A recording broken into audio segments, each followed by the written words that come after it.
Timbog ng mga otoridad ang dalawang lalaki sa isinagawang drug bypass operation sa Estancia, Iloilo. Narito ang balitang hatid ni Patrolwoman Ledalyn Bansagon.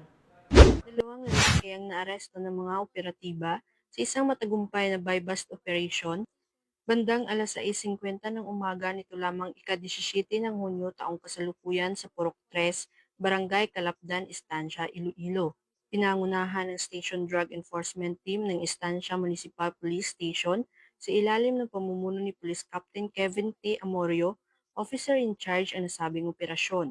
Kinilala ni Police Captain Amorio ang mga sospek na sina alias Nonoy, 18 taong gulang, binata, isang laborer, at residente ng barangay Kanturay, Sipalay City, Negros Occidental, at alias Dodoy, 18 taong gulang, binata, laborer din at residente naman ng barangay Dakulan, Estancia, Iloilo.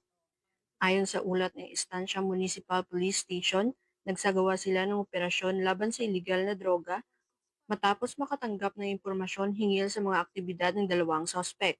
Sa isinagawang buy-bust operation, inabot umano ng mga sospek sa isang police pusher buyer ng pulisya ang isang heat-sealed na plastic sachet na may lamang hinihinilaang shabu kapalit ang halagang 6,100 pesos ng marked money. Agad namang inaresto ang dalawa matapos ang aktong transaksyon.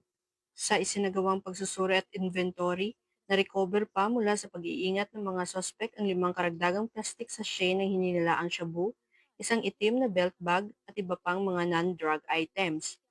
Aabot sa humigit kumulang 74 na gramo ng hininilaang shabu ang nakumpiska na may standard drug price na tinatayang 639,200 pesos, batay sa kasalukuyang street value na 6,800 pesos kada gramo.